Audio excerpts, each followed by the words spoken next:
The town of Hinton respectfully acknowledges that it is located on the First Peoples traditional lands. We recognize this traditional territory to show respect and understanding to those who walk this land since time immemorial.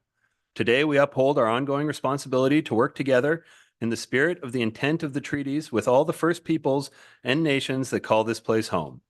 The town expresses gratitude for the opportunity to build a better community on these sacred lands for generations to come. With that, we will call this regular council meeting of May 7th, 2024 to order. Adoption of the agenda. Council, are there any additions or deletions to the agenda this evening? Administration, are there any additions or deletions to the agenda this evening? None from administration. Thank you, Mr. McLaughlin. Council, Councillor Haas. Thank you, Mr. Mayor. I'd like to move that we adopt the agenda for May 7th, 2024 as presented.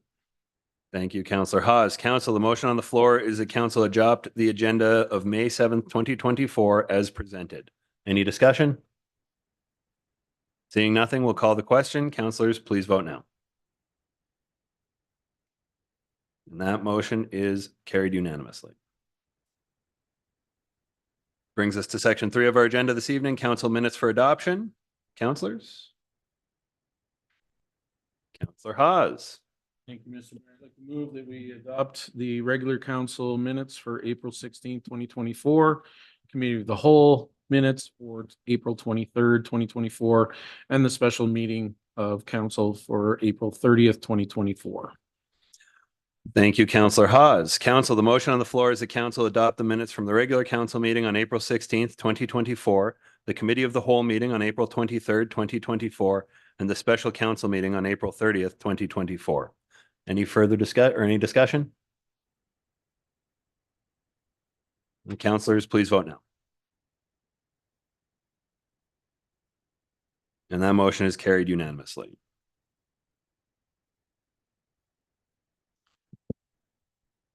And with that, we're going to take a brief recess for a technical glitch.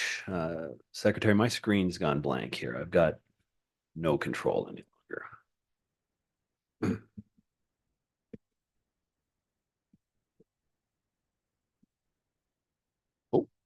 Oh, it's back. Thank you.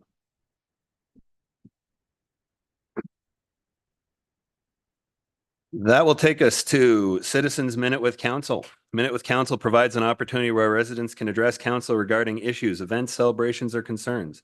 To ensure a constructive and welcoming environment, please adhere to the following guidelines.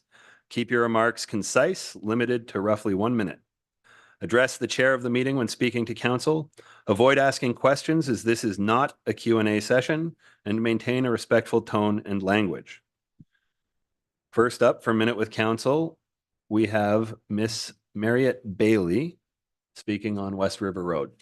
Please take the chair, introduce yourself into the microphone, and then you'll have a moment to speak. Okay. A little nervous about this, but my name is Marriott Bailey. I'm here today as a concerned resident of the West River Road. My family has resided on this road for 42 years, and I have personally called this home for 2 years. I want to draw your attention to the alarming state of West River Road, which has become a significant cause of concern for all residents who utilize this road daily on a daily basis. The road is in currently dire condition, characterized by persistent mud and relentless potholes that pose a serious risk to both drivers and their vehicles. Despite consistent efforts to bring this issue to the attention of the town, including numerous complaints and submissions through platforms like Hinton Listens, the situation has regrettably remained unchanged. This statement has left residents feeling frustrated and disheartened, and their plans for improvement continue to be unheard. To provide a clear picture of the problems we face, there is an absence of gravel, making the road more prone to mud and potholes. During rainy or snowy weather, the road transforms into a hazardous muddy mess with massive potholes, washboards, making driving extremely difficult, hazardous for residents. Also, with the Riverside Park, now also the traffic has become even busier. And in attempts to mitigate dust during dry spells, calcium is dumped on our roads. However, this practice not only damages our vehicles, but also leads to rust accumulation and environmental pollution as the calcium runoff seeps into our yards, pavements, and grass. The adverse impact of these conditions is not limited to inconvenience alone. Residents are incurring significant financial costs, which estimates about $25 required merely to clean vehicles from the mud and debris accumulated while traveling West River Road. I urge the council to prioritize the urgent condition of this issue's plague in West River Road. Improved road conditions are not only essential for the safety and well-being of the residents, but also critical for preserving the longevity of their vehicles and reducing unnecessary financial burdens. Your prompt attention and action on this matter would be greatly appreciated by all the residents of West River Road. Thank you for your time and consideration. Thank you, Ms. Bailey, for bringing this to our attention. Next up for a minute with council, we have Ms. Terry Arsenault.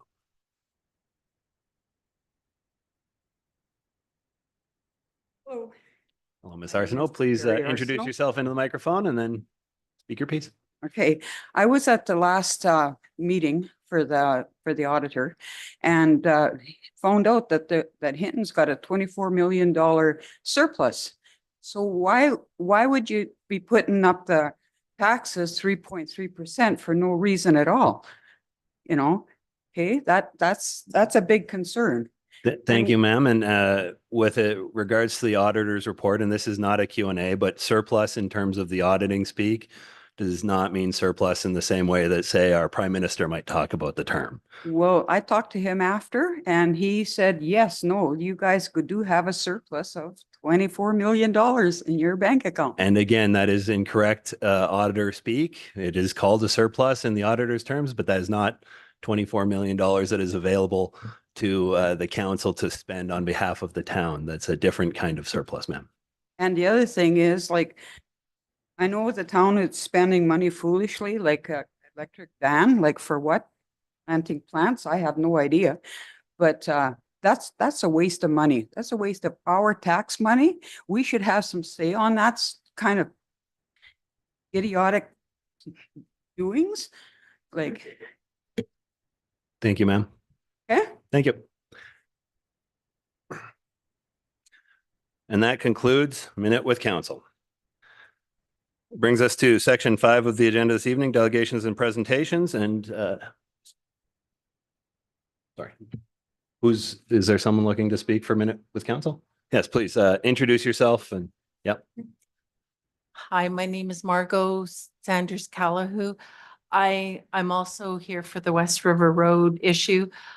The last mayor that was here, I spoke with him because our house is closer to West River Road than a lot of others they're up.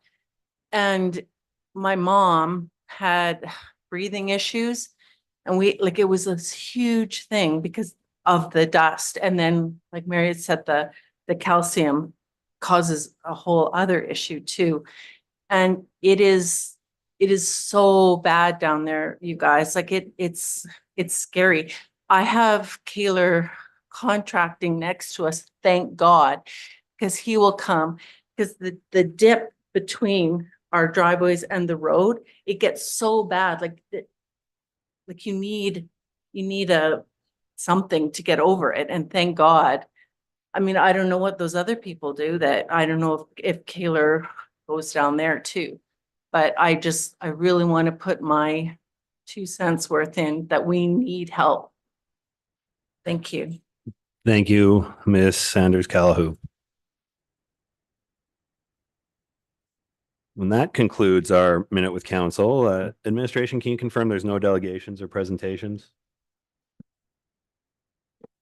There's no delegations or presentations. Thank you, Mr. McLaughlin. That takes us to section 6 of our agenda this evening, action items, and item 6.1, road closure bylaw number 1176. Mr. McLaughlin?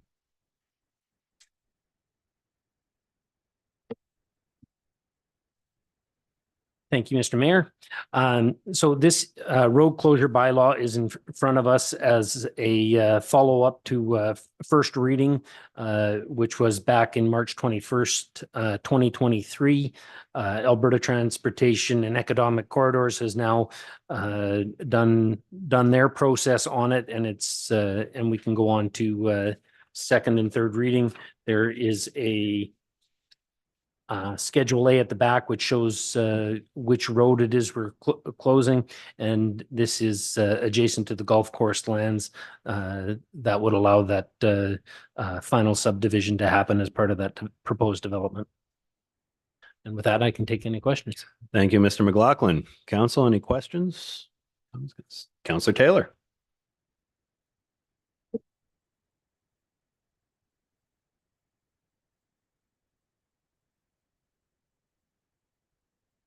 I'll try to read this.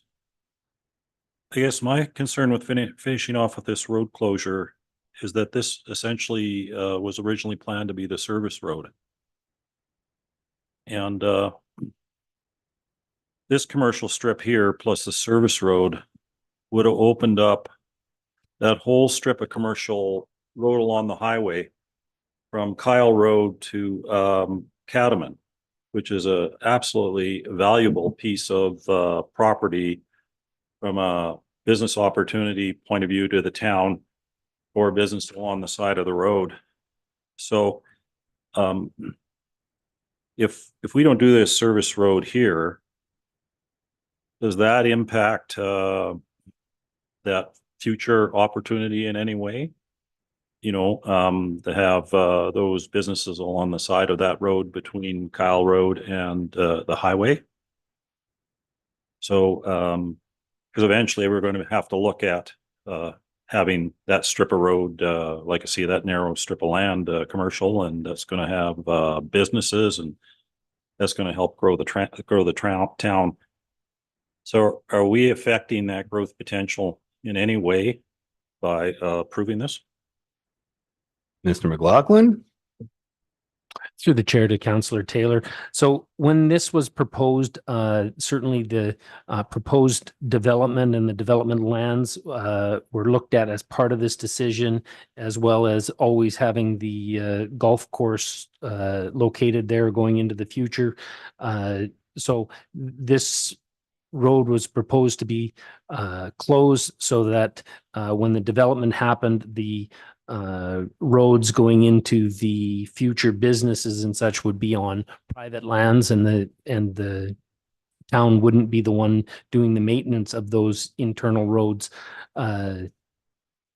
So it was deemed that this wasn't necessary for how the lands are currently zoned and the area structure plans that are in place for the area.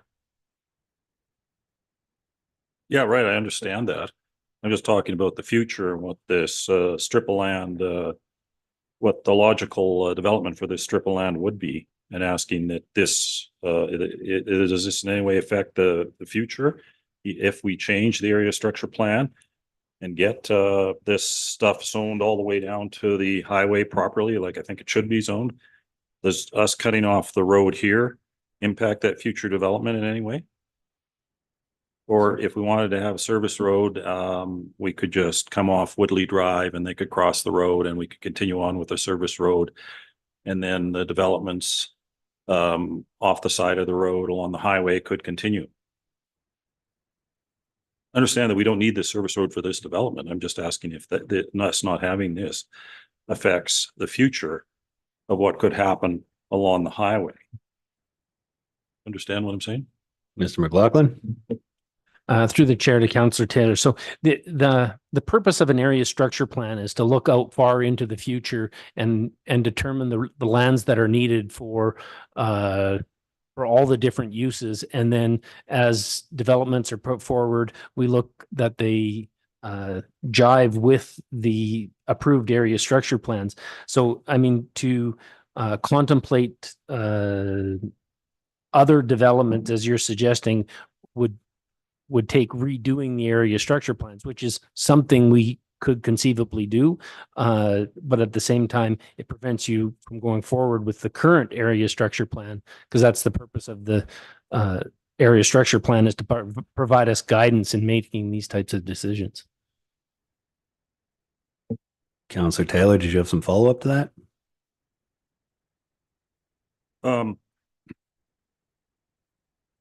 So the answer, I think, is no. Approving this road right now doesn't stop us in the future from coming off Woodley, going across the highway, and having a service road if we do a revision to the area structure plan to have a service road that helps access all the developments along the side of the road from there on to the other side. So we can do this, and then we can do what I'm talking about also, if we choose to do that through changing the area structure plan. I think that's what you're telling me. Mr. McLaughlin? What I'm telling you is that if you plan to change our area structure plan, then you probably shouldn't give this second reading, because you'd be essentially closing a road. But our current area structure plan doesn't provide or doesn't need this road. The access has been from other areas and internal roads.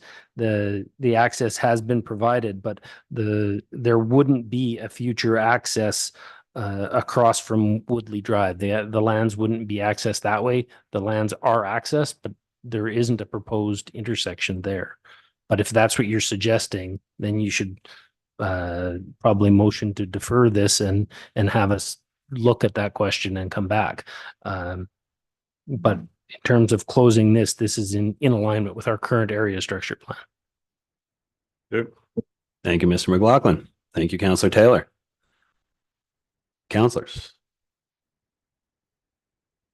Counselor Haas. Thank you, Mr. Mayor. I'd like to move that council give second reading for road closure bylaw number 1176 as presented. Thank you.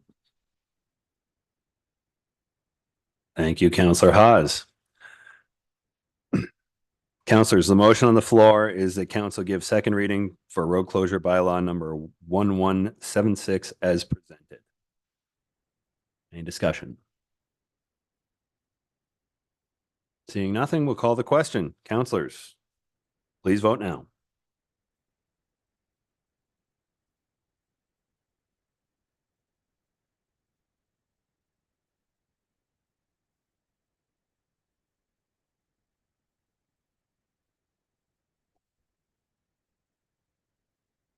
And Counselor Magoon is voting opposed by hand. Sorry, I'll relog in, Mr. Mayor. No problem. It's a technological day. And that motion is carried 5-1 with Counselor Magoon voting opposed.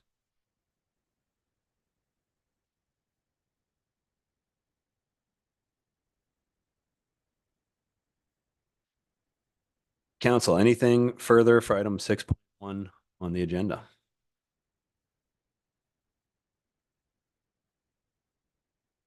Counselor Haas. Thank you, Mr. Mayor. I'd like to move that council give third reading for road closure bylaw number 1176 as presented. Thank you, Counselor Haas. Council, the motion on the floor is that council give third reading for road closure bylaw number 1176 as presented. Any discussion? Seeing nothing, we'll call the question. Councilors, please vote now.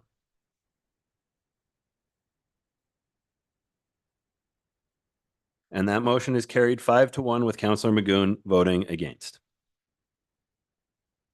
Council, is there anything further for item 6.1 on the agenda? Seeing nothing, we'll move to item 6.2, seconding the City of Red Deer's AB Muni resolution for a provincial emergency strategy. Mr. McLaughlin. Thank you, Mr. Mayor, and I will pass this one on to Deborah Juke, Director of Community Services. Thank you, Mr. Mayor, and through Mayor to the rest of council. Attachment 1 to this report is the final version of a City of Red Deer proposed resolution for Alberta municipalities to adopt at their upcoming conference. The topic is sheltering of the homeless in Alberta, and essentially the resolution calls for a provincial strategy that will clarify the roles of various stakeholders, including municipalities, to address the need for sheltering. Council had also expressed a desire to approach Alberta municipalities with a resolution regarding, in our case more narrowly, temporary sheltering during extreme weather. At a number of meetings so far this year, Committee of the Whole has considered whether the City of Red Deer's resolution would meet the town's needs to advocate, because as we know, Red Deer is seeking a secondary municipality of our size. Administration has two recommended actions on this report. One is to approve seconding the Red Deer resolution as their council has approved it. And the second one is to therefore rescind the motion passed by our council, directing administration to develop our own resolution. So with that, I'll take any questions that you might have. Thank you, Ms. Duke. Council, any questions for administration? Councillor Taylor.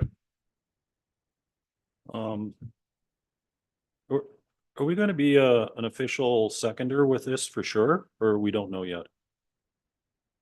Ms. Duke. So I have a follow-up. Thank you. And through the chair to the rest of council, that is correct. City of Red Deer is waiting for our decision on whether we'll be seconders. Oh, super duper. So that being the case, I'm wondering if it would help under the background, because this is for large urban centers and for small towns. Yet in this background, there's no examples of small towns with homelessness. And since we're a seconder, can we get a few paragraphs about our homeless situation added to here? And that would balance out this proposal by giving the larger cities, the larger communities, and an example of a small town. So if we can put our numbers, including whatever that thing they call it, our point in time numbers, I think that would give it a much more balanced look. And since we're an official seconder, it would be highly appropriate that we have some of our information in it. It's just a recommendation. It's not a motion or anything. I think that would make sense. At least two other people think so too. Is that possible? Ms. Duke. So thank you. And through the mayor to Councillor Taylor, I'll have to inquire about that. I know that changing the resolution as expressed exactly is not possible at this point. But we can certainly talk about the background, or I'll have to get back to council about that. That will be something that's the next step. Thank you, Ms. Duke. Thank you, Councillor Taylor. Councillor Hawes. Thank you, Mr. Mayor. Oh, Thank you, Mr. Mayor. I guess I have the same thought, because I mean, I'm all for being the seconder on this resolution, but I don't want to get lost in it. Being a smaller community than Red Deer, I want to make sure that our voice is heard as well. So if that's not possible, maybe as a seconder, if we can have administration put that together and can explain when we do second it and speaking in favor of it, we can make those comments at the conference ourselves. It doesn't have to be the town of Red Deer. So either way, I think that Councillor Taylor has a good point. If we can have that, then we can speak to it at that time. So, because I think it's natural that we speak, how we speak in favor and why we speak in favor of this by seconding it. So just a thought. thank you, Councillor Hawes. Councillor Taylor. Oh, I'll go with the recommended action. I'm going to do one at a time, I assume. Yes, please. So I'll start with that council approves the town of Hinton seconding the city of Red Deer's proposed 2024 Alberta Muni resolution calling for a provincial emergency shelter strategy. And nothing more to add than what we've already said. It passed. I think this is a issue that affects us all, and it's important for those in need. Thanks. Thank you, Councillor Taylor. Council, the motion on the floor is that council approve the town of Hinton seconding the city of Red Deer's proposed 2024 AB Muni's resolution calling for a provincial emergency shelter strategy. Any discussion? Seeing nothing, we'll call the question. Councillors, please vote now.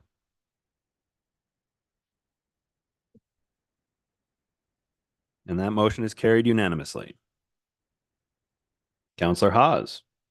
Thank you, Mr. Mayor. I'd like to move that council rescind motion RC 240305.09, directing administration to develop a resolution to Alberta municipalities on temporary extreme weather warming shelters for the 2024 convention. Thank you, Councillor Hawes. Council, the motion on the floor is that council rescind motion RC TAC 240305.09, directing administration to develop a resolution to Alberta municipalities on temporary extreme weather warming shelters for the 2024 convention. Council, any discussion? Seeing nothing, we will call the question. Councillors, please vote now.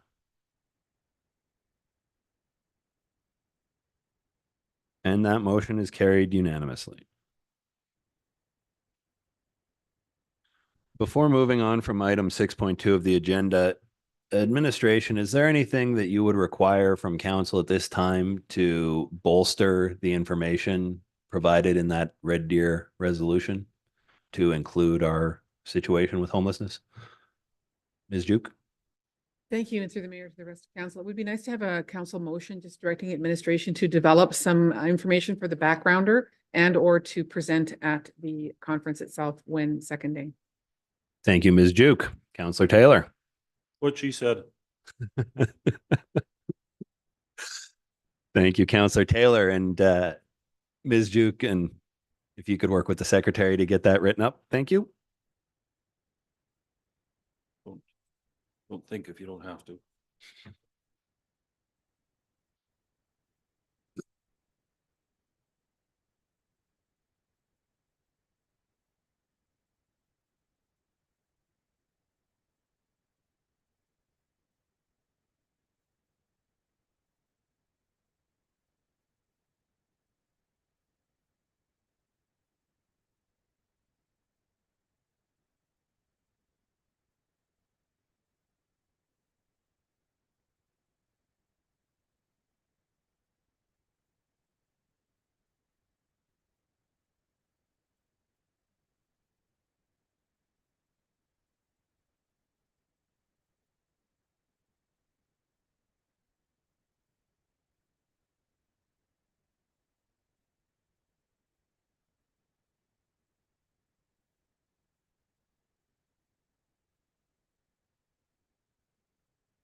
And Councillor Taylor, can you confirm that council direct administration to develop information related to small town challenges of homeless sheltering, including the town of Hinton, for presentation at the conference? And or in the background. And or in the background statement. Can we add that to the end of the motion there?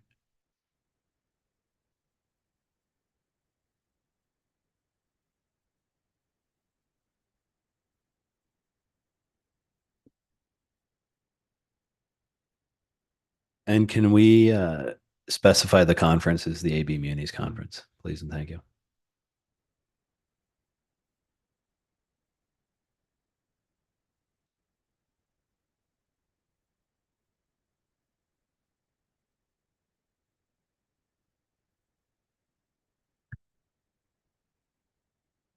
And at the end there, can we say for the Red Deer resolution?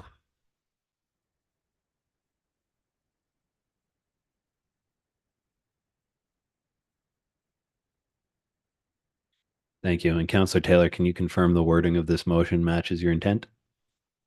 Thank you, Councillor Taylor. Council, the motion on the floor is that council direct administration to develop information related to small town challenges of homeless sheltering, including the town of Hinton, for presentation at the AB Muni's conference and or in the background statement for the Red Deer resolution. Council, any discussion? Councillor Taylor. Yeah, in general terms, us going ahead and advancing on resolutions at the Alberta Municipal Convention. I haven't seen the town of Hinton do this in like the 6 or 7 Alberta Muni meetings I've been to.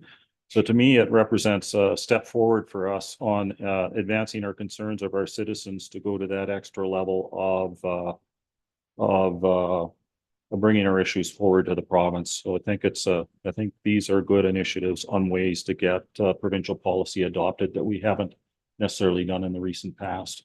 So it shows this council stepping up on a number of important issues. with this regard on this topic and a couple of other ones that are going to be coming up soon. Thanks. Thank you, Councillor Taylor. Council, any further discussion? Seeing nothing, then we will call the question. The council direct administration to develop information related to small town challenges of homeless sheltering, including the town of Hinton, for presentation at the AB Munis conference and or in the background statement for the Red Deer resolution. Councillors, please vote now.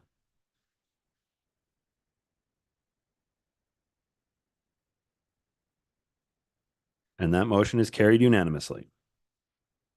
Council, is there anything further for item 6.2 on the agenda this evening? Seeing nothing, we will move to item 6.3, tax rate bylaw number 1188. Mr. McLaughlin. Thank you, and I'll pass this along to Alicia Barbeau. Thank you. Good afternoon, Council. Before you this evening is bylaw 1188, the 2024 tax rate bylaw. Administration is before you this evening seeking 3 readings on this property tax bylaw. The budget that was passed December 7th, 2023 required $13,937,074 to be generated through municipal taxation. Administration brought an overview of the assessment changes to committee on April 9th, 2024, and received consensus that growth and inflation were not to be used to generate new revenue for the municipality this year, and instead was to be absorbed into and offset the tax rates for the 2024 tax year. And administration included a draft of the 2024 tax rate bylaw and information on how this proposed rates included in the bylaw would affect properties within the town of Hinton. And that was included on the April 23rd, 2024 agenda.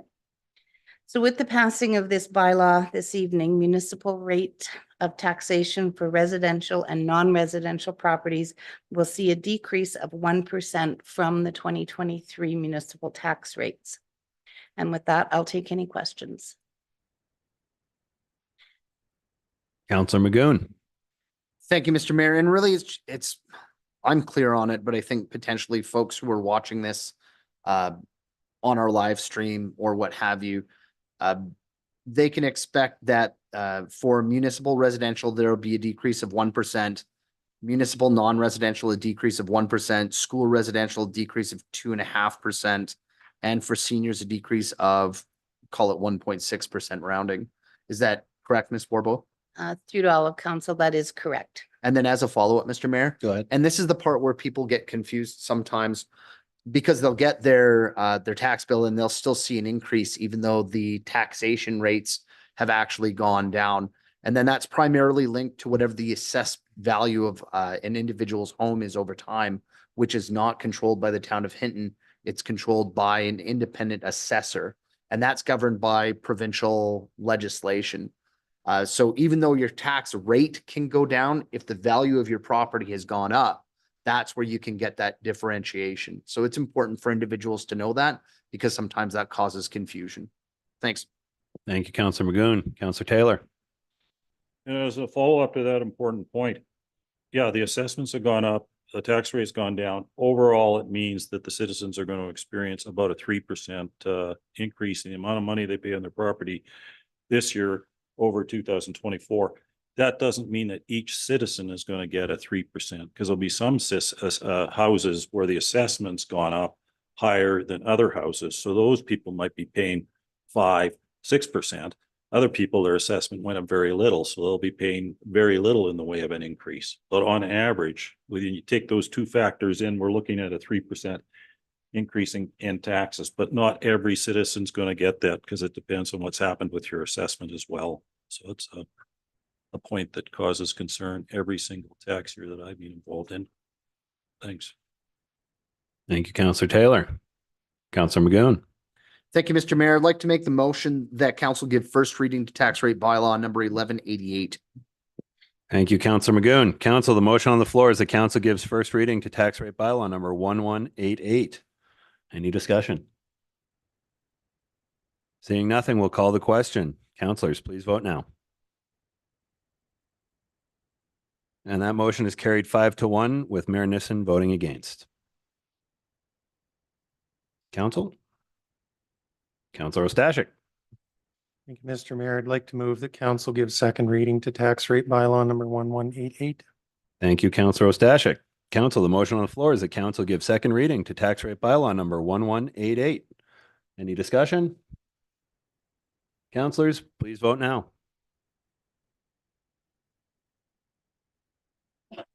And that motion is carried 5-1 with Mayor Nissen voting against. Counselor Race. Thank you, Mr. Mayor. I would like to move that council give unanimous consent to move to third reading of tax rate bylaw number 1188. Thank you, Counselor Race. Council, the motion on the floor is that council give unanimous consent to move to third reading of tax rate bylaw number 1188. Any discussion?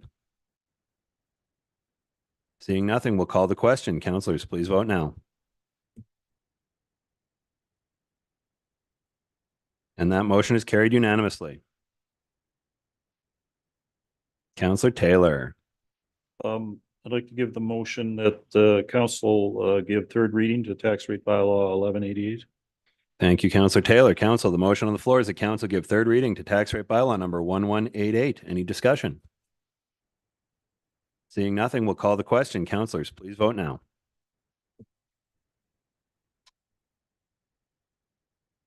And that motion is carried 5-1 with Mayor Nissen voting against. Council, is there anything further for item 6.3 on our agenda this evening?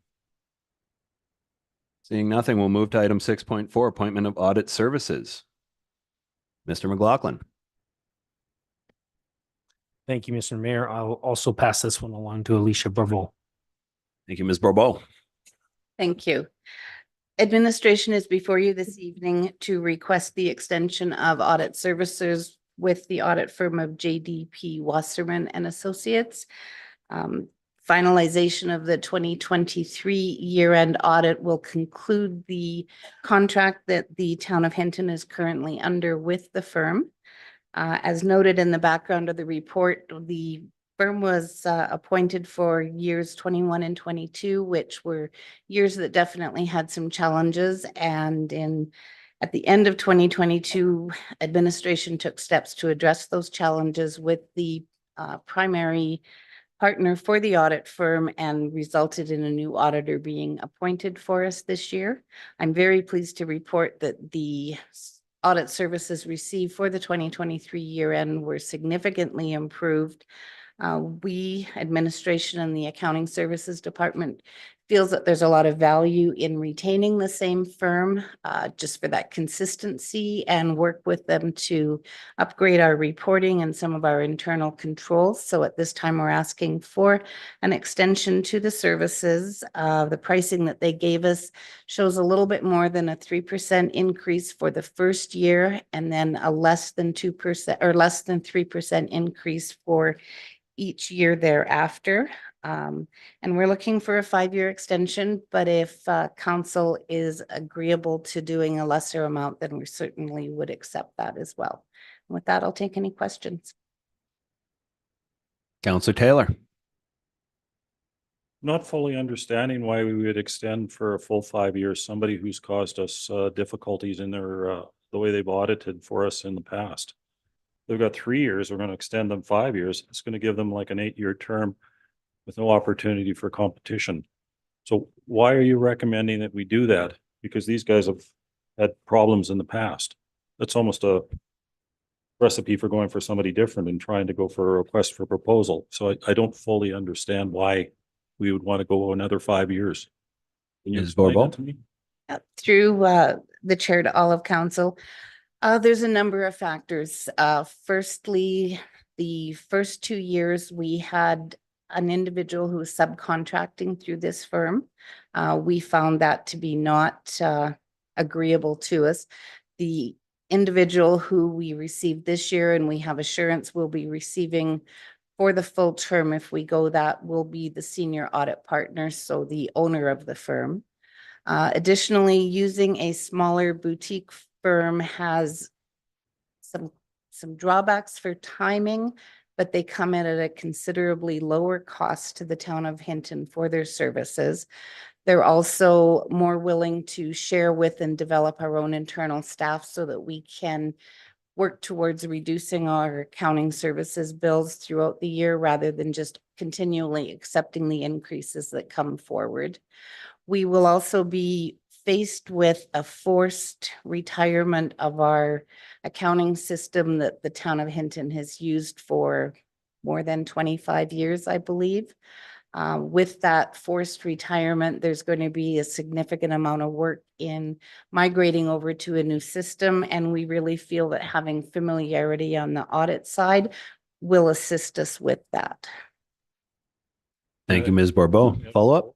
Go ahead. If we do an extension for 1 year, possibly 2 years, will that help us through that change in the accounting system? Ms. Barbeau? Through the mayor to all of council, not really. The urgency for the research will be full force this year. Right now, we'll be looking at steps for implementation and hopefully some implementation in 2025. Retirement of the product happens in 2026. And I think it's very critical to have that familiarity. From a professional standpoint of, I think there's error on both sides and why we had an unsuccessful audit season in 2021 and 2022. I think the town has some onus on that. And I truly feel that we've made significant steps. I will have to go back to them for other pricing. Some of the longevity in the 5 years also is reflected in the price and their willingness to come in at less than 3% for a large number of the years. But if we're not assuring them of longevity of income, then there may be a price increase that will have to be worked in when we come back to you with it. I don't know. I'm just making that assumption from my experience in going out to market for audit services.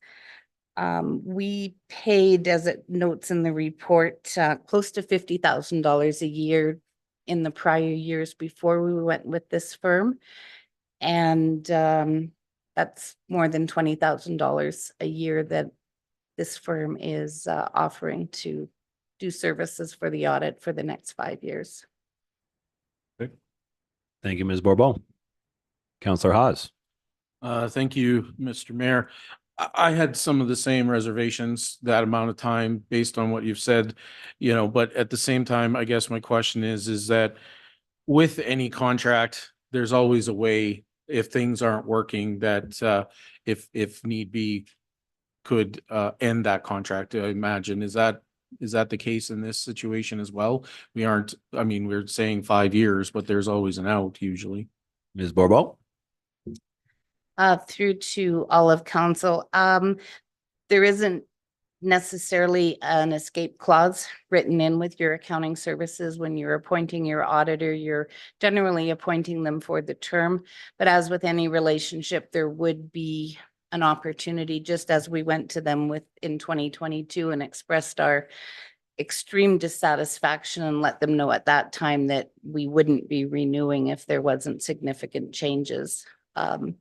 So I could definitely ask for that. We could also appoint for 3 years with an opportunity to extend for the additional 2 years upon satisfactory completion of the years.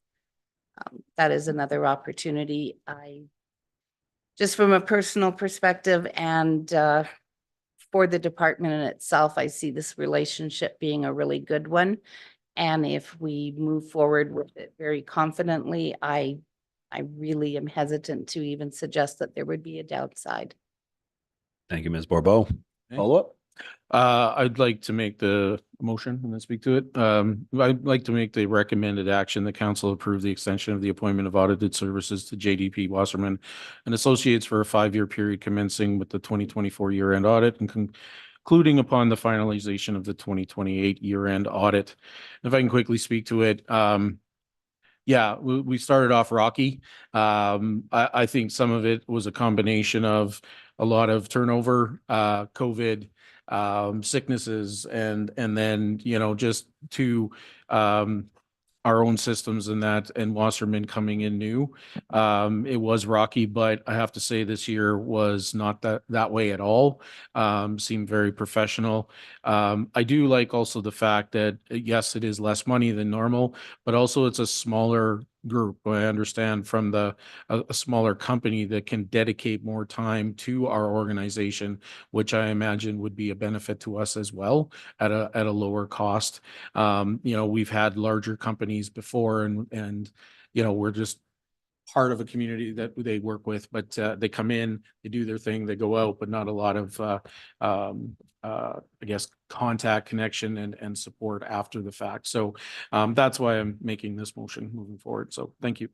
Thank you, Councillor Hawes. Council, the motion on the floor is the council approve the extension of the appointment of audit services to JDP Wasserman and Associates for a 5-year period commencing with the 2024 year-end audit and concluding upon the finalization of the 2028 year-end audit. Any discussion? Councillor Taylor. Yeah, I can't support an additional 5 years, 5-year maximum contract for one person before we go for the benefits of competition and the advantages that'll give to us. I think 8 years, this will give them 8 years. That's way too long. A lot can change and they've already caused us trouble. Thanks. Thank you, Councillor Taylor. Any further discussion from council? Seeing nothing, then we'll call the question. The council approve the extension of the appointment of audit services to JDP Wasserman Associates for a 5-year period commencing with the 2024 year-end audit and concluding upon the finalization of the 2028 year-end audit. Councillors, please vote now.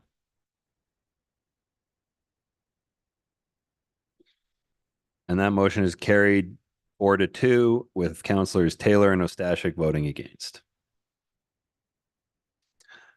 Council, is there anything further for item 6.4 on the agenda this evening? Seeing nothing, we'll move to item 6.5, nuisance bylaw number 1185, first reading. Mr. McLaughlin. Thank you. And through to the chair, I'll pass this one on to Mr. DeBodrep, our Director of Protective Services. Good afternoon, Your Worship and members of council. This report is presented before council with the recommended action that council give first reading to nuisance bylaw 1185 as presented. In early 2023, Hinton RCMP requested administration to explore introducing a parks bylaw, which would provide officers with a more effective mechanism to evict persons from town lands and other properties and include times in which the parks and open spaces would be closed to the public. After Parks Bylaw 1184 was drafted and public consultation was undertaken, administration realized that there were significant challenges to residents with hours of closure for parks and open spaces. Administration then suggested redrafting existing nuisance bylaw 1101 to address undesirable activities in parks and open spaces as an effective alternative. Some highlights of the proposed bylaw 1185 are that most of the requirements in nuisance bylaw 1101 are retained with a little bit of housekeeping to update language, provide clarity in the definitions, and to reorganize the bylaw itself. Section 4 restricts the number of unregistered vehicles on a property, with the only addition that detached vehicle parts must be covered. Section 5 contains new provisions related to town property to prohibit damage and nuisances, including excessive noise. And Section 6 provides clarity on minimum requirements to cut grass and eradicate noxious weeds. The fine schedule has been updated as well. It is the intent of administration that when the nuisance bylaw 1185 is passed, that nuisance bylaw 1101 and the curfew bylaw, which is old, bylaw 947, is repealed. With that, if council, between myself and my peer, Ms. Juke, we will answer any questions council may have. Thank you, Chief DeBodrep. Councillor Magoon. Thank you, Mr. Mayor. I'd like to move the council give first reading to nuisance bylaw number 1185 as presented. And if I could speak to that, go ahead. I appreciate the work done by the chief and the RCMP working together. sorry, and the rest of admin as well, Miss Juke, thank you. Ultimately, some of the areas with this update for myself that are most important really do clearly deal with some of the safety concerns that are in our community. We've had an evolution of what we're seeing in the community, things like squatter campgrounds, nuisance fires, some of the incidences that aren't new, but they've always been there in the background. Individuals engaging in illicit activities in various public parks or areas like that. Again, it deals with them a little bit more clearly and gives some more teeth to how they can be responded to. And it's important for public safety. So I'm certainly willing to give this first reading today as we move it forward. Thank you. Thank you, Councillor Magoon. Councillor Taylor, oh, hold on. The motion on the floor is the council give first reading to nuisance bylaw number 1185 as presented. Discussion, Councillor Taylor. Well, these people who potentially are getting the corrective action, which I assume is tickets or fines, will this be an effective enforcement measure? Chief. Or like if they're a squatter and they, don't necessarily have I don't know, is a squatter going to respond to a dollar ticket, or is he just going to use it to start the next fire? Chief DeBodrop. Through the mayor to all of council. Yes, it is an effective enforcement tool. Ticketing is not always the first direction that we go, but this provides both the RCMP and our own peace officers a mechanism to move people along, to educate them, to move them along. There's not just the nuisance bylaw, but we can direct the concern through the nuisance bylaw, be it noise, graffiti, public defecation, and things like that, nuisances to our community, gives them a reason to stop them and address the situation. It gives the officers the legal right to stop and move them along, move them out of our community, move them to a different location where possibly their activity like a campfire could be legal if it was a barbecue or in a fire ring, but it just gives them cause to make the stop and enforce the action. Not always ticketing. Follow up? No, that's good. Thanks. Thank you. Thank you, Chief DeBodrop. Thank you, Councillor Taylor. Councillor Haas.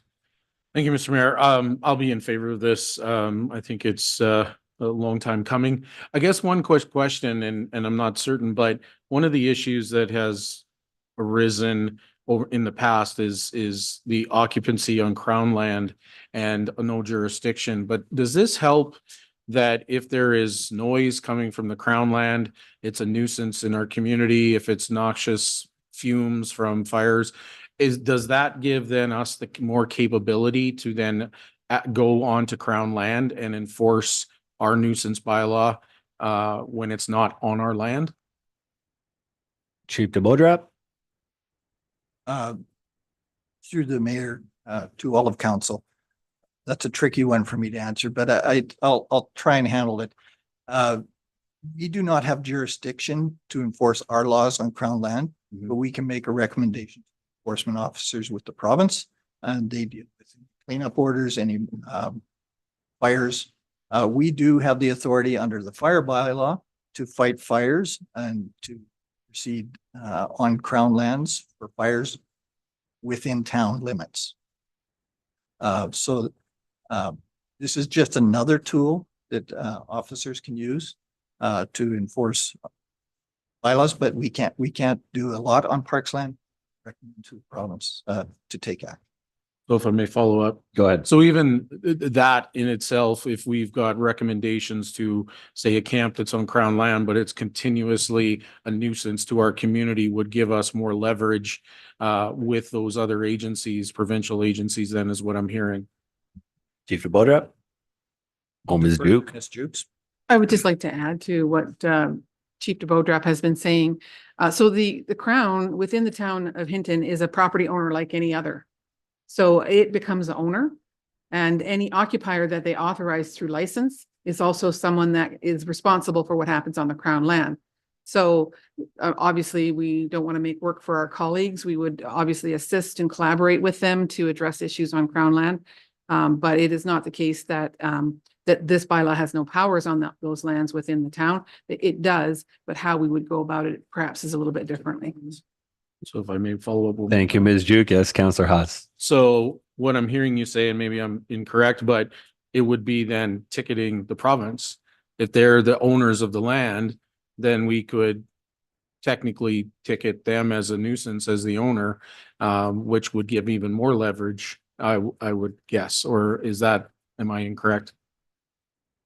Chief DeBodrop. Through the chair, to all of council, that is correct. We could ticket the province. Could issue an order to the province for them to take care of issues on their land. Okay. If I may then follow up real quickly. Go ahead. This has been a ongoing concern in our community, and not only just our community, but also surrounding communities as well, because unfortunately there are individuals that are utilizing those crown lands knowing that we don't have jurisdiction on those lands. So this, I believe, it's sounding to me like this nuisance bylaw can assist us in trying to regulate, who's occupying those lands and the concerns that they might be bringing to our community. So I appreciate that. I look forward to the feedback from the community after the first reading. So thank you. Thank you, Councillor Haas. Councillor Taylor. Councillor Hawes raises some good points. So you remember like a year or two ago, we had that squatter camp that was directly across from Woodley Drive, and they were there for months and months and months, and then they were illegally siphoning dangerously power off a sign and having illegal campgrounds, illegal campfires. That went on for months and months and months. So practically speaking, this helps us with that kind of situation. How do we stop that? Chief DeBodrop. Because it took months last time. Yep, through the chair to all of council. Specific to that situation, I agree that took a long time. And I think errors were made in the process. This new nuisance bylaw will aid in that regard, along with forging better relationships with our friends upstairs who work for the province and take care of lands issues. And that has been done over the past year. We've forged better working relationships with the enforcement, the conservation officers, and we work in collaboration with each other. Thank you, Chief DeBodrop. Anything further, Councillor Taylor? Thank you, Councillor Taylor. Council, the motion on the floor is that council give first reading to nuisance bylaw number 1185 as presented. Is there any further discussion from council? Seeing nothing, we'll call the question. Councillors, please vote now.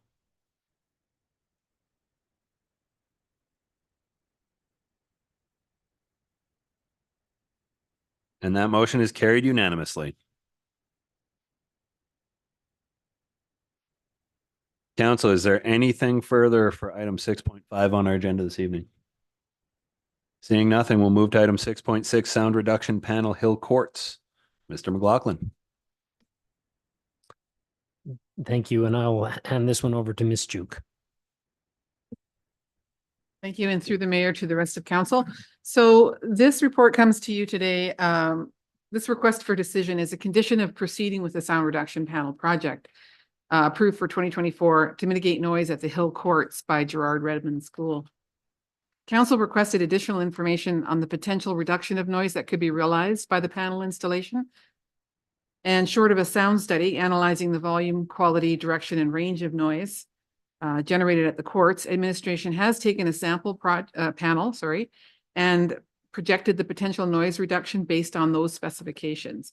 The example is a soft-sided blanket type panel, not particularly attractive looking, but the target noise is pickleball racket play, which typically causes a noise in the range of 65 to 75 decibels. Indications are that installation of these panels along the southwest fence line between the courts and the homes that are experiencing the disturbance could reduce the decibel of noise reaching the nearby homes by nearly half, and the amount of noise by possibly up to 70%. Note should be made, however, that echoing off the masonry of the school opposite the homes has not been added into the calculation of the decibel level of the noise. that we're trying to mitigate. So results could be lower or less. And again, I just want to note that the blanket panels are not administration's first choice, as these are labor intensive to deploy seasonally in order to be to extend their life. They're also heavy and may require a lift, which would increase operating costs. So they're not the first choice, but however, administration is recommending tonight that council approves moving forward with this project. And so with that, I'll take any questions that you might have. Thank you, Ms. Duke. Councillor Magoon. Thank you, Mr. Mayor. I'd like to move the council accept this report for information and direct administration to proceed with the sound reduction panel project at the Hill Courts. I've spoken to this previously. I just ultimately think it's good for the betterment of our local citizens, as the evolution of the area has changed from the original intent of a tennis court installation. Thank you. Thank you, Councillor Magoon. Council, the motion on the floor is the council accepts this report for information and directs administration to proceed with the sound reduction panel project at the Hill Courts. Councillor Hawes. Thank you, Mr. Mayor. I do have a question in regards to the cost, because originally we had budgeted 30,000. If I recall from the original, those were different products that were brought to it. I'm just curious, this seems a little bit different, and wondering, is $30,000 budget still going to meet the requirement here? Ms. Duke. Thank you. And through the mayor to the rest of council, what administration's aim is to stay within budget, obviously on the capital project, and apply as much sound mitigation as possible with that budget. Test it, see how well it does, see what else might be advisable to do, given the results of it, and then return to council if there is a reason to extend the sound paneling further. Okay, if I may follow up. Thank you, Ms. Duke. Go ahead, Councillor Hawes. Yeah, I'm struggling with this one because we've had a lot of conversation through the budget process. To date, I'm only aware of one person coming forward in that neighborhood having concerns of the noise. And I guess my thought was that if there was more concerns by now, more would have come forward, you know, especially during the discussion of the through the budget process as well, holding off till we got more of a report. But to my knowledge, and I'm looking at administration, has any other further residents in that area come forward other than the one that we previously knew of? Ms. Duke. Thank you. And through the mayor to the rest of council, there has only been one complainant at this point, the home which lies closest to the courts. Yeah. So with that, if I may, I just can't see $30,000 of taxpayer money for one resident complaint. I think it's a slippery slope for other things as well. When it comes to noise, there's lots of different things that cause noise in our community that affect individuals. You know, I just can't see endorsing this at this time with that. Just that, if it was the entire neighborhood had come forward and said, hey, it might be a different story. But to me, yes, these courts were adapted to pickleball, but they've always been tennis courts. It's always been a playground. It's always been, you know, that there. And I don't know, I want to promote activity in our community, but at what a cost. So I'm not going to be speaking in favor of this. Thank you. Thank you, Councillor Hawes. Councillor Race. Thank you, Mr. Mayor. That was my question too, to administration. Has there only been that one person coming forward? Okay, so I too cannot support this. We've had, what, 8 people come in tonight? 2 of them spoke on the road conditions on West River Road. I think money is better spent elsewhere and not on these panels. Thank you. Thank you, Councillor Race. Council, the motion on the floor is the council accepts this report for information and directs administration to proceed with the sound reduction panel project at the Hill Courts. Is there any further discussion from council? Seeing nothing, we'll call the question. Councillors, please vote now.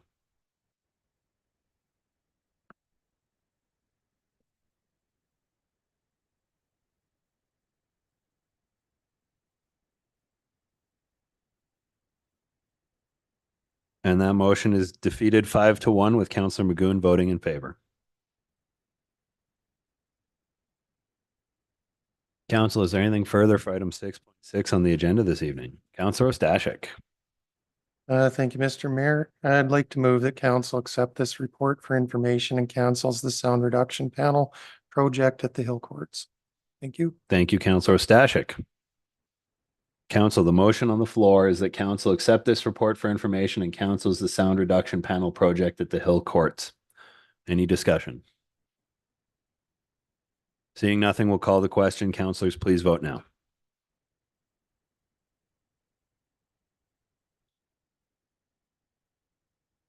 And that motion is carried 5-1 with Councillor Magoon voting against.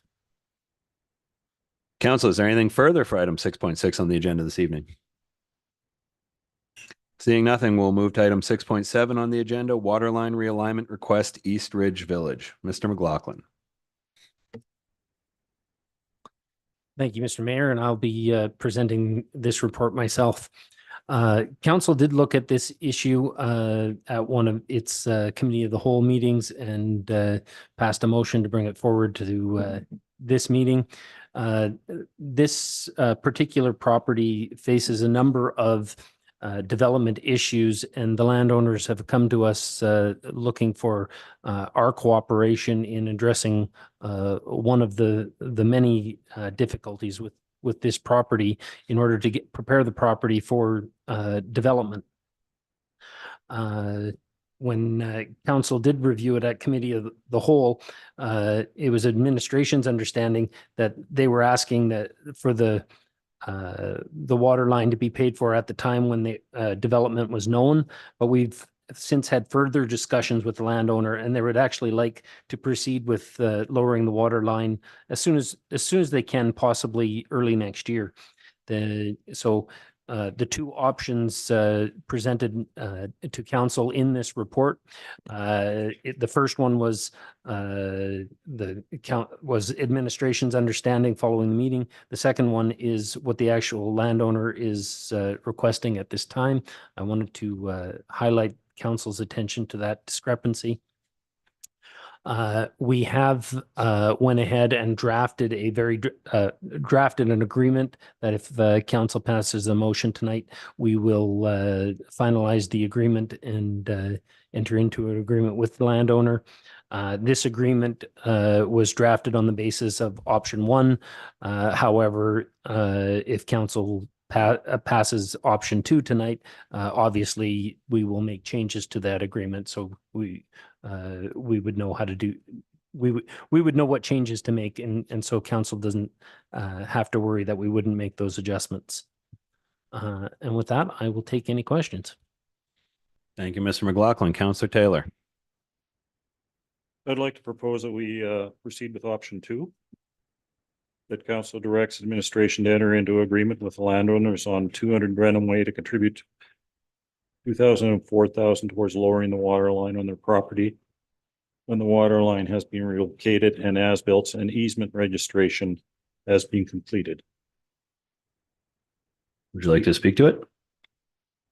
I would. I believe option two gets us what we need quicker. What we need to solve our housing crisis is, potential subdivision land, and you solve the housing crisis by building more houses. So option two does this. It also fits in with our strategic tactical plan, as I mentioned before, 131, look at implementation mechanisms to encourage development on vacant land. 2.3, town works to increase availability, options, and supply of housing. So, with this, we reduce the risk of sterilizing this land and increase the probability of this housing option. Another point that I don't think I've made before is when we compare stuff that we've done before in town and the money that we've spent on things, we spent 3.5 roughly, say 3 million if you want to be a lower number, on 10 tiny homes. So that's about $300,000 to $350,000 to get 10 tiny homes. This $204,000 will get us potentially, the plan is for 77 homes in this area. That works out to a potential cost of getting something going here for $2,600. And these will be larger homes than that. That's what we need to solve this housing crisis is make more land developable, make more land ready to build on. And I think we do that with option 2. I'm not sure that option 1 gets us that. I'm not sure the option 1 will encourage the developer enough, but I think option 2 does, and it certainly fits in with our strategic plan and our objectives in the strategic plan. So we need not worry about setting a precedent, because that's what our strategic plan is all about, doing things to help encourage these kind of developments. Thanks. Thank you, Councillor Taylor. Council, the motion on the floor is the council directs administration to enter into agreement with the landowners of 200 Drinnen Way to contribute 204,000 towards lowering the water line on their property when the water line has been relocated and as built and easement registration has been completed. Councillor Magoon. Yeah, I guess my question is, I'm trying to understand between option 1 and 2 that are indicated on the final page, which is more or less restrictive to the owner, or which incentivizes moving forward with this process quicker. Because my understanding, and please correct me if I'm missing something. So the beginning of each option is the same. Where it differs is one says at the time of development. So that's saying that the $204,000 would be contributed at the time that the property is developed itself, versus option 2 says essentially, that the contribution of $204,000 will occur when the water line has been relocated. So is that basically saying that if the water relocation line happens earlier, which my assumption is it will, that's when that $204,000 is contributed? So that makes it more appealing to the developers is number 2. Mr. McLaughlin. Through the chair to all of council. Yeah, the landowner would like to spend the money and lower the water line and have the town pay $204,000 towards that when it's completed. And we don't know at this time when development will happen. If we do that water line, it creates a situation where development is more likely to happen. But there's no guarantee. Basically, the landowner is asking us to truly partner with them and share in that risk. And there is certainly a risk that we could spend that money and still have vacant land. And that's exactly what is holding up this property developing is there's those risks, and no one wants to put out the risk and then sit on their money. So they're basically asking us to truly partner and put out that money ahead of time and run the risk that the land still doesn't get developed. Thank you, Mr. McLaughlin. Follow up, Councillor. Really, just to speak in favor of the motion that's on the floor, Mr. Mayor, I agree with Councillor Taylor. And I certainly respect the approach that administration has in this particular regard. But I think this is just one of those areas where council has the ability to decide to advance forward as a partner to try and encourage and incentivize that development in the area. And there is an element of risk. But I think we've identified that housing is certainly a bit of a crisis situation for us. We think it's a bit of a very serious issue that we need to address. And so council has this ability, and I look forward to supporting it. Thank you. Thank you, Councillor Magoon. Councillor Hawes. Thank you, Mr. Mayor. I too will support this. We took the same action too with our Bhutan lands of starting the lay down for the second phase. So we want to invest to show developers, hey, that they can connect to that. This is just another opportunity, even though it's not our land, but if we can take action to assist in enticing the development in that area, I think that's a bold move by us as council and as a town. And as other councillors have said, we want to take advantage of areas like that and try to get that development in those areas. So I'm in favor of this. If it moves things forward a little quicker and developers are more enticed by that, then let's hope that happens. So thank you. Thank you, Councillor Hawes. Councillor Race. Thank you, Mr. Mayor. So administration, with your talks with the people, was there any discussion on the topsoil that would be removed from that area and where it would go? And would it come to us first if we needed it? Mr. McLaughlin? Through the chair to all of council, there was some discussion more about the availability of fill. This site does have a lot of material that could be hauled and utilized on the Buchanan lands to raise one of our other lots. So that potentially was discussed. I think that those options still remain open to us. But that's a separate issue from this one. Regardless, this water line is still in the way of development, whether they utilize the material on site for leveling the whole site or hauling some material off site. Good. Thank you. I'll support this motion. Thank you, Councillor Race. Councillor Taylor? You know, as an aside, the developer has to spend money on this too, so I can't put myself in his position, but I'm thinking that he doesn't want to spend that 200,000 or whatever he has to spend to do his work till he's got some reasonable hope that something's going to happen in the future. So I don't think it's as, you know, we're going to have to wait as long as potentially we think we have to wait. And we do need subdivisions to develop for all the new businesses that are opening up. There's been 5 or 6 small businesses open up. Each one of those has 10 employees. They got to go somewhere. We have to develop this infrastructure. Thanks. Thank you, Councillor Taylor. Council, the motion on the floor is that council directs administration to enter into agreement with the landowners of 200 Drinnen Way to contribute 204,000 towards lowering the water line on their property. When the water line has been relocated and as-built and easements registration has been completed. Council, is there any further discussion on this item? Seeing nothing, we'll call the question. Councillors, please vote now.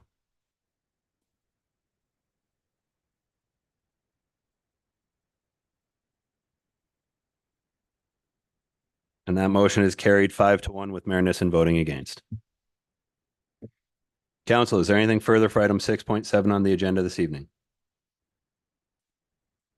Seeing nothing, we'll move to item 6.8, Town of Hinton Signage Standards Manual 2024 update. Mr. McLaughlin. Thank you, and I'll pass this one also to Ms. Juke. Thank you. And through the mayor to the rest of council. I'll be brief. This manual is coming back to you and it's pretty much completed format. The Town of Hinton Signage Standards Manual was identified in early 2023 as needing updates. It is 15 years old. And so some of the updates were quite straightforward, such as the addition of the black silhouettes that we have as banners through the town. And the introduction of a new interpretive signage package, which was lacking in the original manual. But we also in the original manual had an unused signage package called Happy Creek that we were able to reuse for that purpose. The major debate about this particular manual update was whether or not peeled log was appropriate standard to use for signposts, because they're so extensively used, not only as signposts through the manual, but also as amenity features in many town properties and on our buildings as well. So committee had several presentations where alternatives were presented, costs for those alternatives presented, and the look of them, and ultimately decided to recommend bring the manual back to council with peeled log as continuing as a signpost standard, and an alternative as painted steel pipe as an alternative for hard to maintain or remote signs. So the report before you has the 4 points that are primarily what I just rattled off, and then we're just bringing this to you for adoption as the new signage standards manual. And with that, I'll take any questions that you might have. Thank you, Ms. Juke. Council, questions, motions? Councillor Hawes. Yeah, thank you for this. I'd like to move that council approves the Town of Hinton Signage Standards Manual 2024 updated as presented.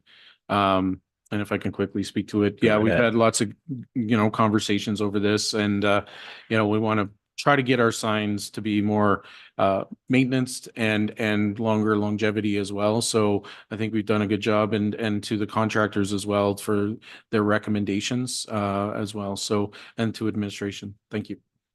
Thank you, Councillor Hawes. Council, the motion on the floor is that council approves the Town of Hinton Signage Standards Manual 2024 update as presented. Any discussion? Seeing nothing, we'll call the question. Councillors, please vote now.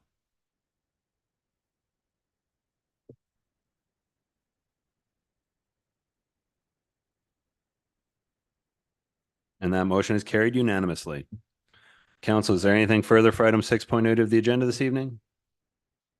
Seeing nothing, we'll move to item 6.9, letter of support for Hinton Search and Rescue CIP grant application. Mr. McLaughlin. Thank you, and I'll pass this one to Ms. Juke as well. Ms. Jupe? Thank you, Mayor, and through the mayor to the rest of council. So attachment 1 to this report is a draft letter of support from the town of Hinton for the Hinton Search and Rescue Society's application for Community Initiatives Program Grant, or a SIP grant, from the province. The group has now got a physical location and can store larger equipment and more equipment. They are applying for $75,000 and intend to use it, if successful, to acquire a portable command post, a trailer to transport ATVs, and equipment for personnel such as backpacks and that sort of thing. All of this will enable the search and rescue teams to better serve people in need wherever that may occur. And so with it, I'll take any questions that you might have. We're recommending that it be approved as presented. Thank you, Ms. Jupe. Councillor Magoon. Thank you, Mr. Mayor. I'd like to take the recommended action that council approves the town of Hinton letter of support for the Hinton Search and Rescue Community Initiatives Program grant application is presented. And then just really briefly, it's important to support the search and rescue program in expanding really their ability to store and ensure that they have equipment on hand to provide the vital services that they do. So thank you. Thank you, Councillor Magoon. Council, the motion on the floor is that council approves the town of Hinton letter of support for the Hinton Search and Rescue Community Initiatives Program grant application as presented. Any further discussion? Councillor Taylor. Well, other than talk about the fine work that these folks do, you know, finding lost people, because the person they find could be you. I'd like to speak to the approach that they're taking, where they're going, where they're asking for our, they're not coming to us asking us for this money. They're coming to us asking us for a letter of support. They've gone out and they found a potential grant. And yeah, no, this is an approach I think that should be encouraged with our nonprofits, is go out there, get the money wherever you can, private, public sources, and we'll try to help you get it as a first choice. And, you know, the town, I guess, town has got, so I like what they've done and how they're doing it. Thanks. Thank you, Councillor Taylor. Any further discussion? Seeing nothing, we'll call the question. The council approves the town of Hinton letter of support for the Hinton Search and Rescue Community Initiatives Program grant application as presented. Councillors, please vote now.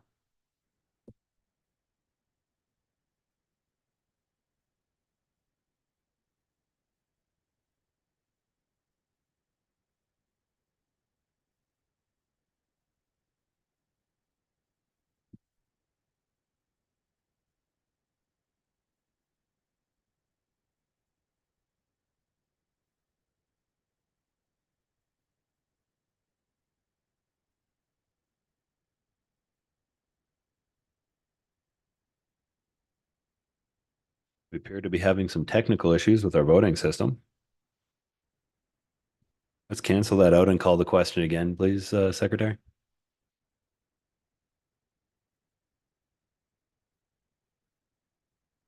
Okay, councillors, please vote again now. There we go. And that motion is carried unanimously. Council, is there anything further for item 6.9 of the agenda this evening? Seeing nothing, we'll move to section 7, correspondence.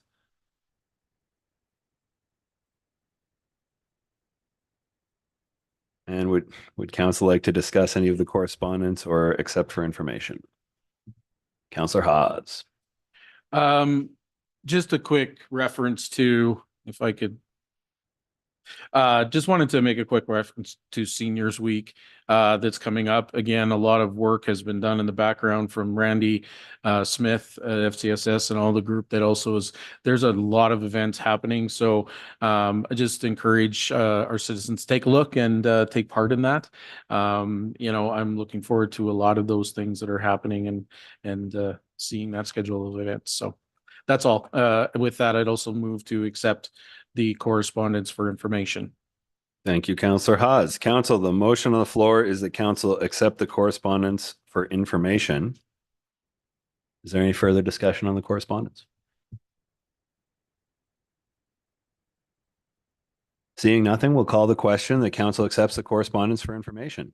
Councillors, please vote now.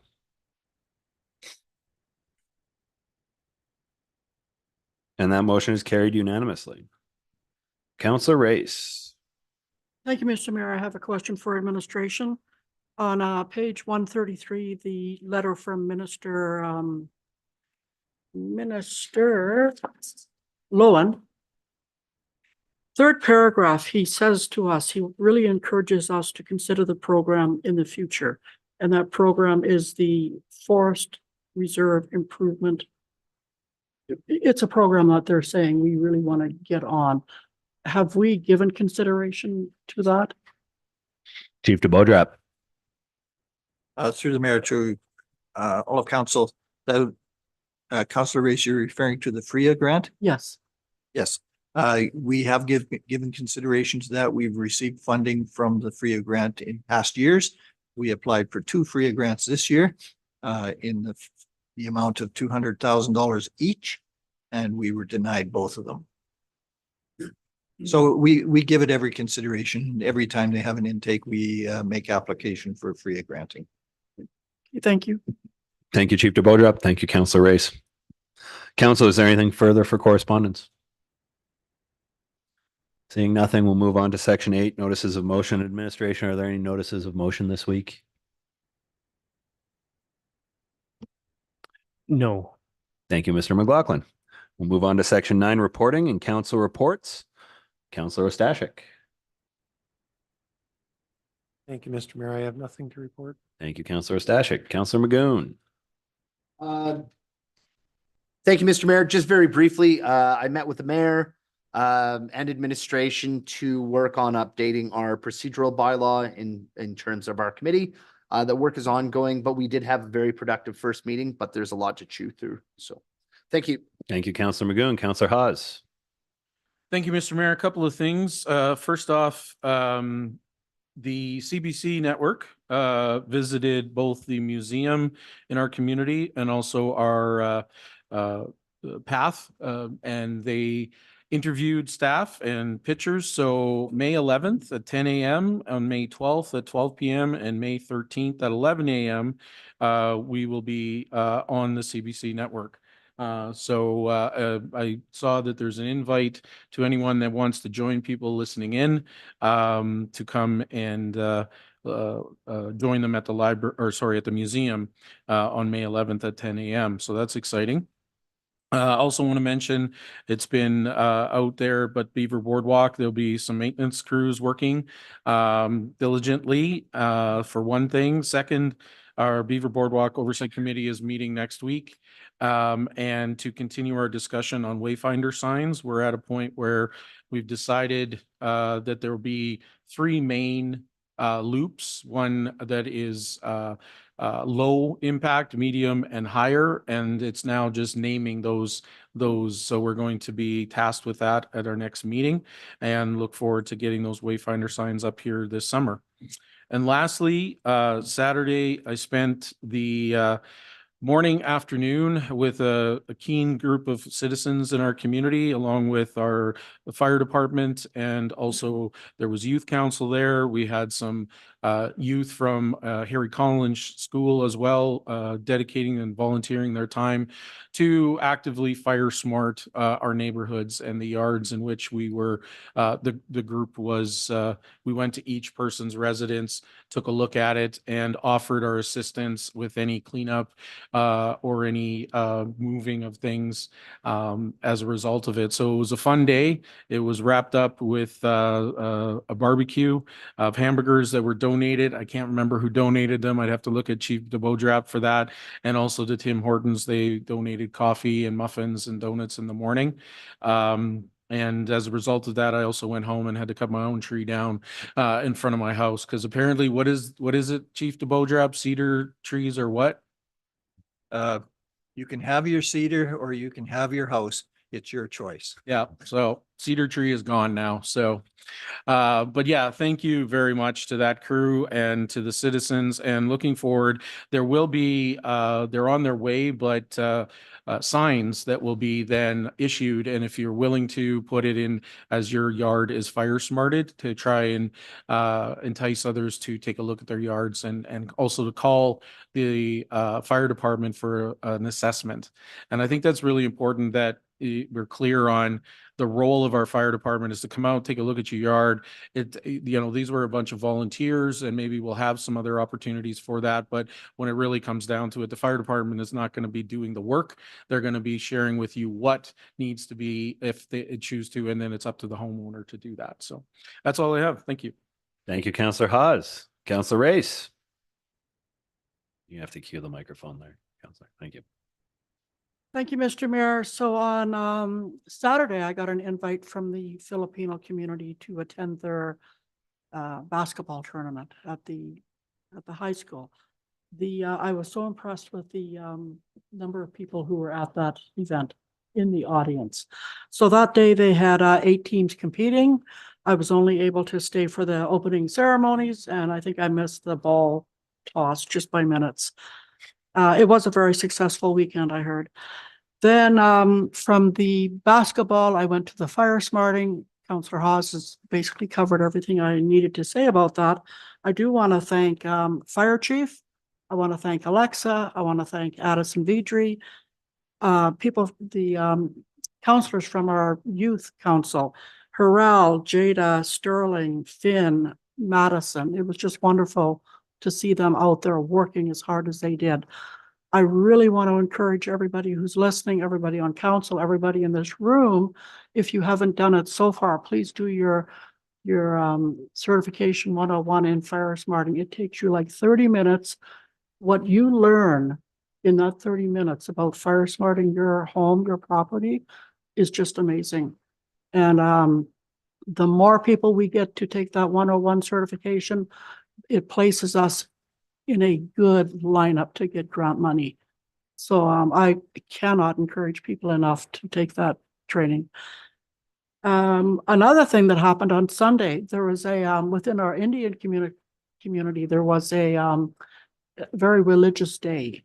And they shared that day with us by offering food just outside Domino's. And the food was absolutely lovely. So I want to thank them again for welcoming us to share that day with them. I think that's it, sir. Thank you, Councillor Race. Councillor Taylor. Thank you, Councillor Taylor. And for myself, I was going to mention to council that the Procedure Review Committee has been hard at work digesting the consultant's report, I think is the best way to describe that. And yes, I was also at the Filipino Community or Canadian Association basketball tournament on the weekend. And this coming weekend, they're doing a all-star game between the Hinton players and the Edson players. It should be a lot of fun in the afternoon, right before the championship games and medal ceremonies. So if anyone's bored and wants to head out to Harry College High School to watch some community competitive basketball, it's a lot of fun. And that will take us to Chief Administrative Officer reporting. Mr. McLaughlin. Nothing to report. Thank you, Mr. McLaughlin. Councillor Hawes. Thank you, Mr. Mayor. I'd like to move that we go into closed session. Thank you, Councillor Hawes. Council, the motion on the floor is the council move into closed session. You have a question for reports? Okay, Councillor Taylor, ask your question, then we'll do the closed session motion. Go ahead, Councillor Taylor. Father, Please. go. One of the strategic plan goals is that town continues to work towards full development of the Bhutan lands, including options for seniors housing.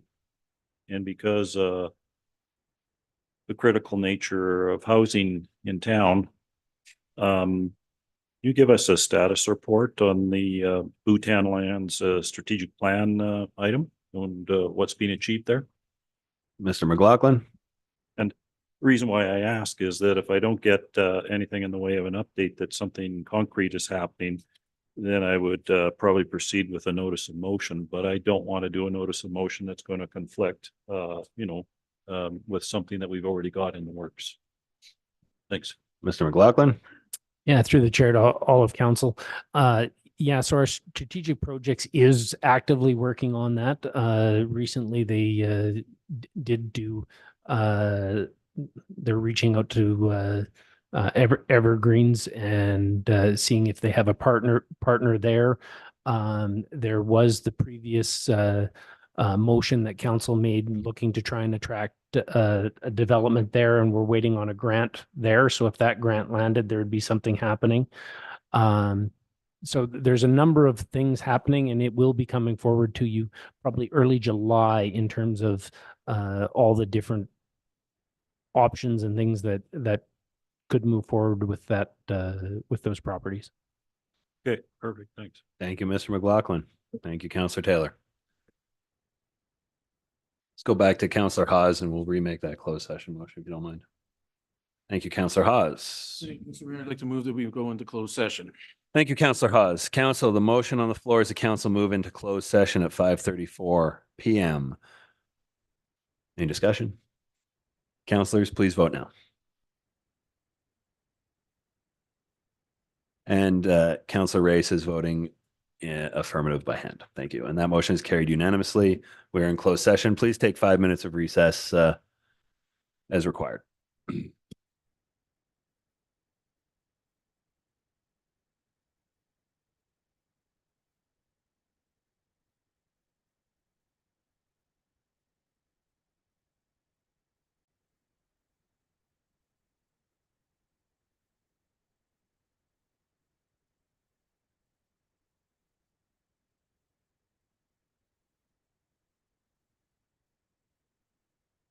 Thank you. Okay, council will reconvene at 6:12. And we're at item 10.1 on the agenda, land sale closed session. Councillor Magoon. Thank you, Mr. Mayor. I'd like to move that council direct administration to enter into a confidentiality agreement as discussed in closed session. Thank you, Councillor Magoon. And council, the motion on the floor is the council enter into a confidentiality agreement as discussed in closed session. Any discussion? Councillor Ostashik. Thank you, Mr. Mayor. Just that the motion that's before us isn't reflective of the motion that Councillor Magoon made. Thank you, Councillor Ostashik.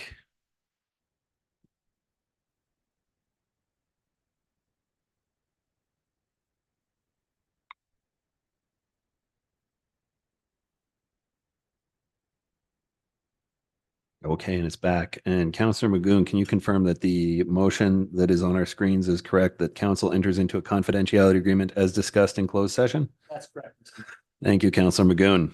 Council, the motion on the floor is that council enter into a confidentiality agreement as discussed in closed session. Any discussion?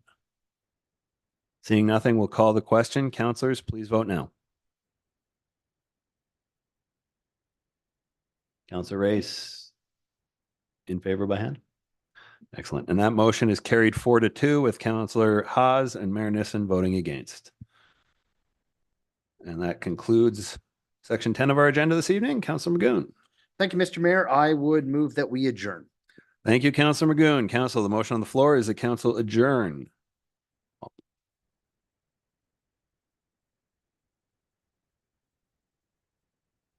Councillors, please vote now. Councillor Race and Taylor voting in favor by hand. And that motion is carried unanimously. We are adjourned. Thank you.